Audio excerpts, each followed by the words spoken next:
ಯಾವುದು ಷರತ್ತು ಹಾಕಿಲ್ಲ. ನೆನ್ನೆ ದಿನ ದೆಹಲಿಯಲ್ಲಿ ಕೂತು ಎಲ್ಲವೂ ಕೂಡ ಸಮಸ್ಯೆ ಬಗೆಹರಿದಿದೆ. ಎಲ್ಲ ನಮ್ಮ ಪಾದಯಾತ್ರೆ ಯಶಸ್ವಿಯಾಗಿ ಆಗ್ತದೆ. ನಿಮ್ಮ ಸಹಕಾರ ಕೂಡ ಇರಬೇಕು.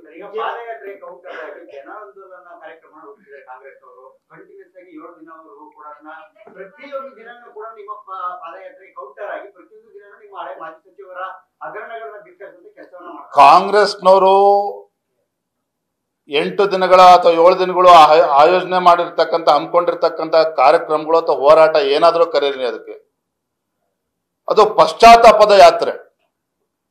ಈ ಭ್ರಷ್ಟ ಕಾಂಗ್ರೆಸ್ ಸರ್ಕಾರ ಇವತ್ತು ರಾಜ್ಯದಲ್ಲೇನಿದೆ, ರಾಜ್ಯದ ಜನರಿಗೆ ಒಂದು ಭ್ರಷ್ಟಾಚಾರ ರಹಿತ ಆಡಳಿತನ ನೀಡ್ತೇವೆ ಅಂತೇಳಿ ಭರವಸೆನ ಕೊಟ್ಟು ಅಧಿಕಾರಕ್ಕೆ ಬಂದಿರತಕ್ಕಂಥ ಕಾಂಗ್ರೆಸ್ ಪಕ್ಷ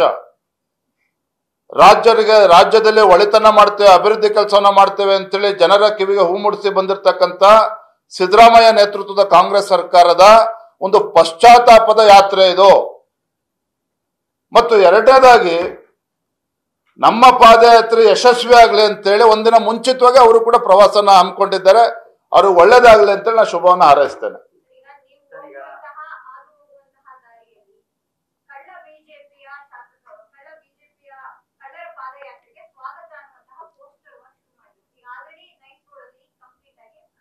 ಬಹಳ ನಿಸ್ಸೀಮರಿದ್ದಾರೆ.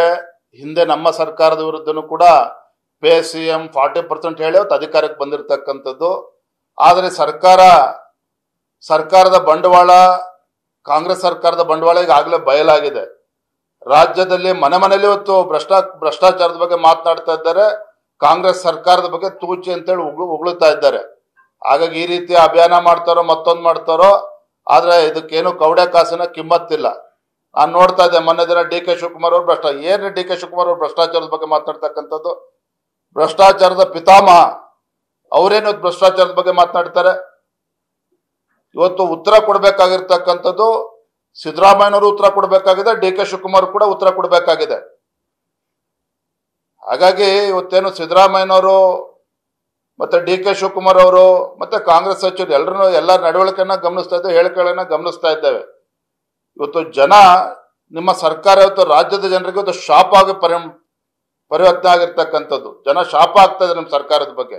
ಅಭಿವೃದ್ಧಿ ಬಗ್ಗೆ ಮಾತನಾಡ್ತಕ್ಕಂಥದ್ದನ್ನ ಅರ್ಥನೇ ಇಲ್ಲ ಬಿಡಿ. ಅಭಿವೃದ್ಧಿ ಬಗ್ಗೆ ಅವರು ಮಾತನಾಡೋದಿಲ್ಲ, ₹1 ರೂಪಾಯಿ ದುಡ್ಡನ್ನು ಕೂಡ ಕೊಡ್ತಾ ಇಲ್ಲ.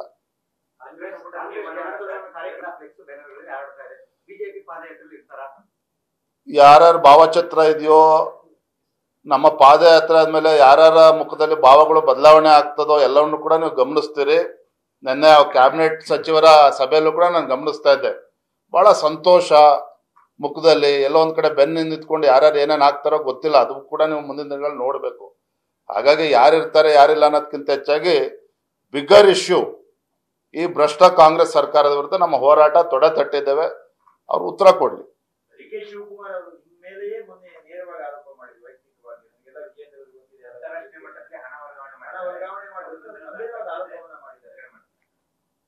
DK ಶಿವಕುಮಾರ್ ಬಗ್ಗೆ ಬಹಳ ಗಂಭೀರವಾಗಿ ತೆಗೆದುಕೊಳ್ಬೇಡಿ. ಅವ್ರ ಪರಿಸ್ಥಿತಿ ಏನಾಗಿದೆ ಅಂತ ನಿಮ್ಗೆ ಗೊತ್ತಿದೆ. ಅವ್ರ ಬಾಯಲ್ಲಿ ಭ್ರಷ್ಟಾಚಾರದ ಮಾತುಗಳನ್ನು ಹೇಳಿಸ್ಕೊಳ್ತಕ್ಕಂಥ ದಿನಗಳು ಇನ್ನೂ ಕೂಡ ಬಂದಿಲ್ಲ. ಅವ್ರ ಬಾಯಲ್ಲಿ ಭ್ರಷ್ಟಾಚಾರದ ಬಗ್ಗೆ ಬರದೇ ಇದ್ರೆ ಒಳ್ಳೇದು. Yes sir.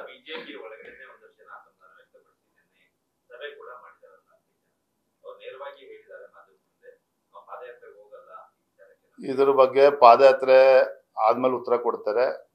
ನಿನ್ನೆ ನಮ್ಮ ರಾಷ್ಟ್ರೀಯ ನಾಯಕರಾಗಿರ್ತಕ್ಕಂಥ ರಾಷ್ಟ್ರೀಯ ಪ್ರಧಾನ ಕಾರ್ಯದರ್ಶಿಗಳು ಅದ್ರ ಬಗ್ಗೆ ಉತ್ತರವನ್ನು ಕೊಟ್ಟಿದ್ದಾರೆ.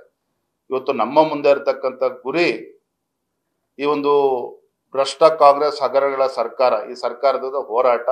ಈ ವಿಚಾರದ ಬಗ್ಗೆ ನಾವು ತಲೆ ಕೆಡಿಸ್ಕೊಂಡಿದ್ದೇವೆ. ಹೋರಾಟವನ್ನು ಒಂದು ತಾರ್ಕಿಕ ಹಂತಕ್ಕೆ ತೆಗೆದುಕೊಂಡು ಹೋಗ್ತೇವೆ ಅಂತ ಹೇಳಿದ್ವಿ. ಆ ಹೋರಾಟದ ಭಾಗವಾಗಿ ಇವತ್ತು ನಾವು ನಾಳೆ ದಿನ ಪಾದಯಾತ್ರೆ ಶುರು ಮಾಡ್ತೇವೆ.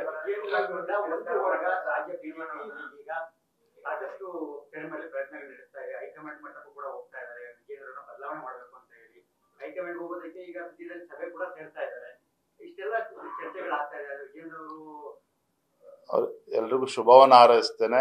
ನಮ್ಮ ಗುರಿ ಇರ್ತಕ್ಕಂಥದ್ದು ಸರ್ಕಾರದ ವಿರುದ್ಧ ಹೋರಾಟ, ಕಾಂಗ್ರೆಸ್ ಸರ್ಕಾರದ ವಿರುದ್ಧ ಹೋರಾಟ. ಅದ್ರ ಬಗ್ಗೆ ಹೆಚ್ಚೇನು ಹೇಳೋದಕ್ಕೆ ಹೋಗೋದಿಲ್ಲ. Thank you.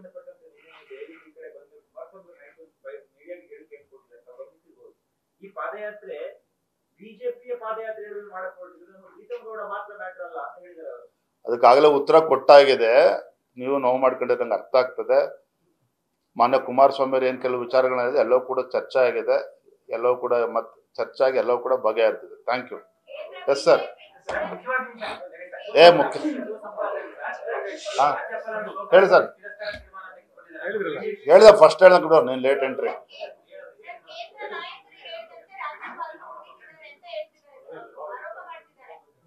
ನಾವು ಬಿಜೆಪಿ ಎತ್ತಿರ್ತಕ್ಕಂಥ ಪ್ರಶ್ನೆಗೆ ಉತ್ತರ ಕೊಡ್ಲಿ ಮಾನ್ಯ ಮುಖ್ಯಮಂತ್ರಿಗಳು ಡಿ.ಕೆ. ಶಿವಕುಮಾರ್ ಅವರು.